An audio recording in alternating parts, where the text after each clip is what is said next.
The Conjuring, Last Rites. I like how the movie studios are starting to be more and more transparent with you, because that's pretty much why this movie is the last one.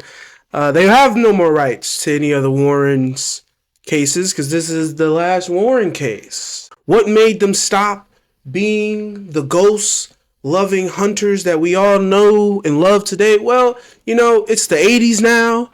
Technology is right around the corner, and it's a little bit hard to scam niggas with actual proof and evidence. I'm not a big fan of the Conjuring series. I mean, I think I've seen 1 and 2, possibly. I do think I've seen Conjuring 2. I think that's the one with the what do you call it, the little paper mache monster man. He's a little cool crooked guy. I think I liked his design, and I liked that fear aspect that he brought to the film. But for the most part, me and Conjuring, we've never seen eye to eye. But coming into this one, I am a fan of Vera Farmiga. I am a fan of Patrick Wilson. It's 12 years they've been doing this, and this is the last one. They're getting old, and that's pretty much the reason why the Warrens are retiring, and this is their last case. Ed is getting a little bit too old for this shit. His heart can't take it. He's having heart attacks. Vera Farmiga, Lorraine, she's seen so much. She's kind of over it, and with her powers and everything, she's ready to have like a regular life. They're ready to, just be regular married couples that do married couple stuff. Even though Patrick Wilson looks like the healthiest man in existence, Ed, on the other hand, you can see him having a couple heart attacks, but when you're looking at Patrick Wilson in this film, you're like, brother, your arteries run marathons every morning. I don't think you've ever even came close to a heart palpitation. The director here is in James Wan. It's Michael Chavez. I don't know anything about his filmography, and he does a pretty good job directing and making these things look good. The movie looks spectacular. The movie has a great feel for its direction. You know what I'm saying? Visually, this movie is very entertaining and interesting. It's just when the movie gets handed over to Ian Goldberg, Richard Niang, David Leslie, Johnson McGoldridge. God damn, that dude has a long ass last name. It's when you start having all of these writers taking a stab at things is when you start to see the holes and everything starts to bleed out. Because the writing here is unphenomenal. Okay? It's subpar.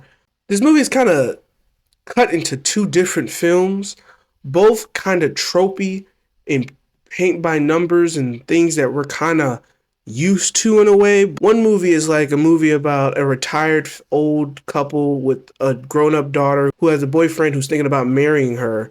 And then the other movie is a haunted, ghostly possession movie.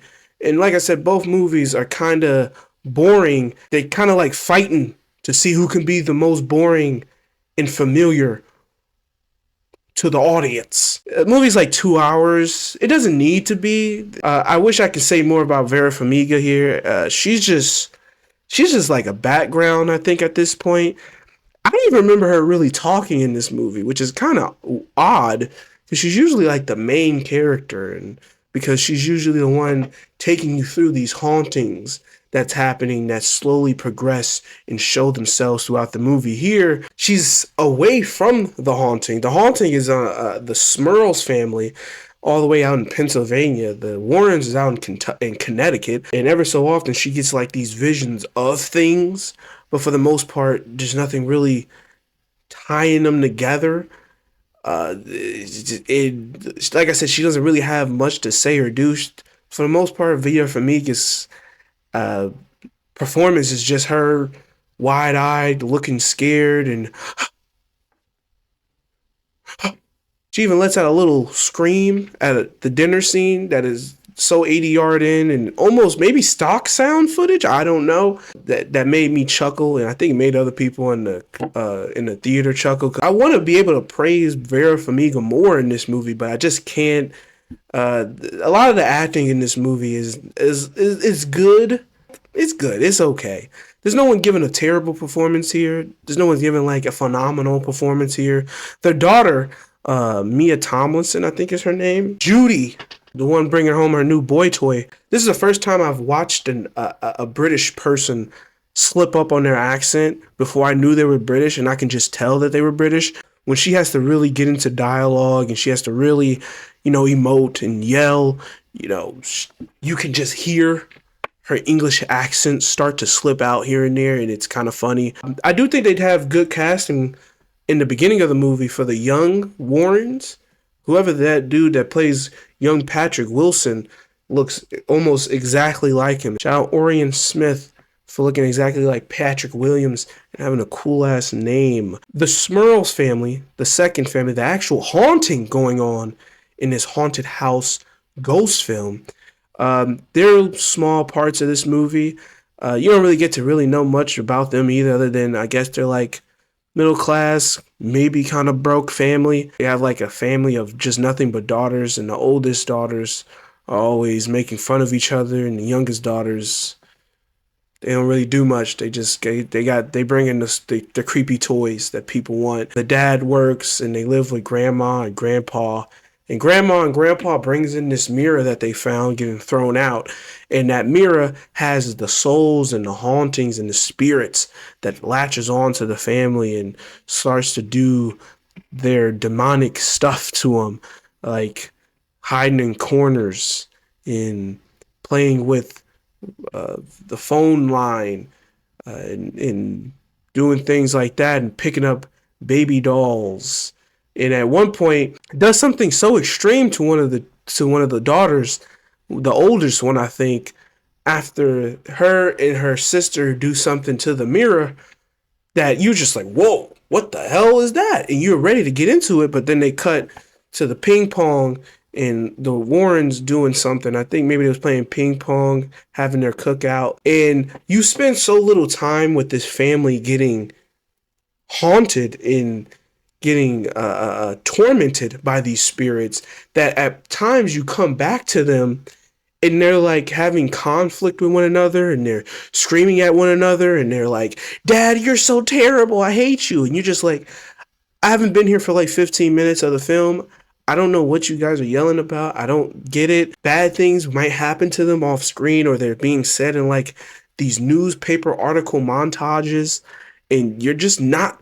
This is the stuff that we're here to see. We're not seeing it because we spend more time hanging out with the Warrens family. It was like they wanted to write a story about the Warrens family retiring and go over their hits throughout the past, but it was like, well, we do need something. We need some form of ghost or hauntings or things happening in this movie.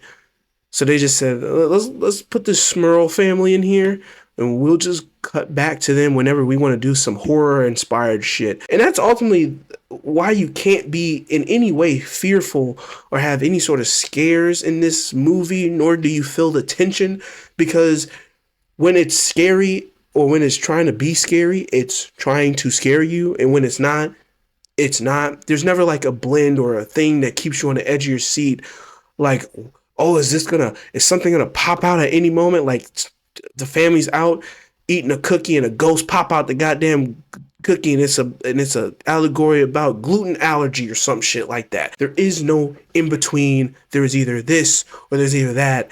And that makes the movie not scary, nor has any sort of tension at all, because the horrors is not spread out throughout the entirety of the film or in any way all that connected to the story, nor is there much atmosphere going on here. It's just, all right, guys, we're just leisurely hanging around. All right, guys, now we're scaring you. All right, guys, now we're leisurely hanging around. All right, now we're scaring you. All right, guys, now we're leisurely hanging around. Okay, now, guys, we're scaring you. This happens for like the first two acts.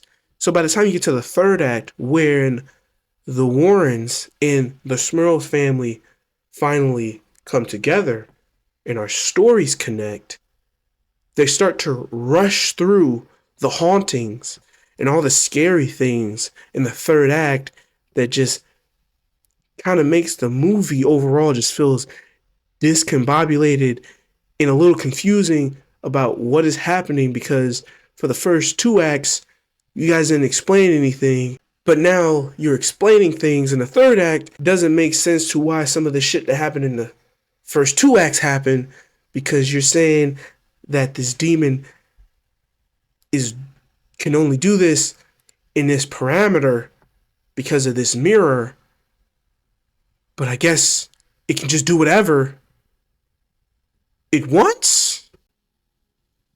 I don't know. But that's what happens when you spend your first two acts of this 2-hour movie just leisurely doing dumb shit, and ever so often a scary scene will happen where people creep around with their eyes bugged out and their mouth agape, and then jump scare time, and then we go back to just leisurely having shit.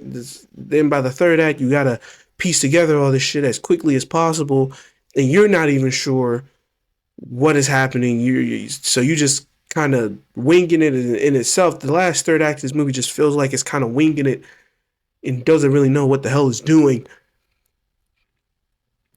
But it's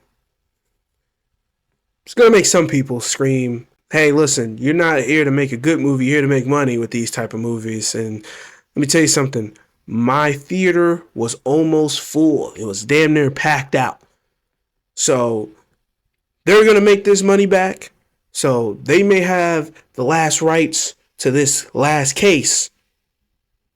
They going to find something else for them niggas to do. I'm telling you that right now. And because the third act is such a mess, and it's kind of rushing itself, and it's doing this sort of like, we're the last time we're gonna be here, the movie start throwing in a bunch of homages and references to a bunch of other horror movies. There's like an Exorcist reference in this movie that they're doing. Like, they even inverted, that scene where the father gets out of the cab at night and it's just like that one street light beam on him in a desolate neighborhood, right? They have that in here, except for it's broad daylight and the neighborhood is filled with cars from news vans and neighbors out seeing what's going on. And then the last 10 minutes of this movie, it just goes full on Evil Dead shit. Like, it just goes Evil Dead. I'm talking about the camera work.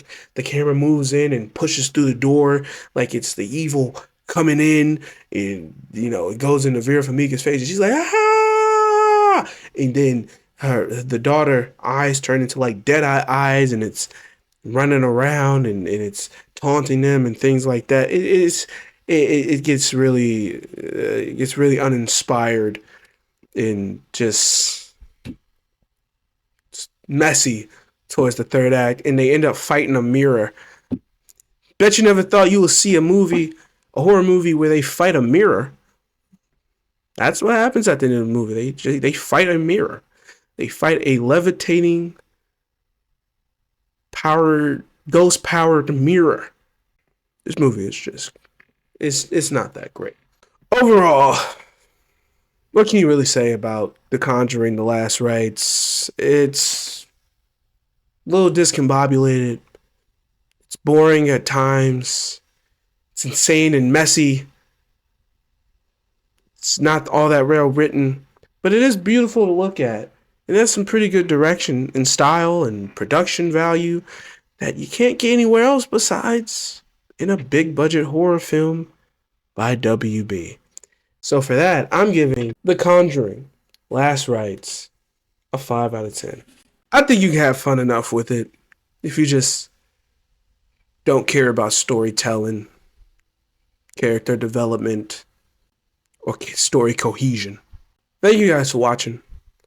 If you agree, let me know in the comments section below and say, hey, I agree with this. And if you disagree, also let me know in the comment section below and say, hey, I disagree with this. But while you're both down there agreeing or disagreeing, if you are new here and you've made it this far, subscribe. You know what we do here. Come on, man. Well, you actually don't because you're new. But you're going to figure out what we do here. And if you already subscribed, well, then now you know what we do here. Like, comment, say, hey, I know what we do here. I'm not new to this. I'm true to this. And I want to know why you disagree or agree with my opinion on this movie if you've seen The Conjuring, The Last Rite. And as always, good, and bye.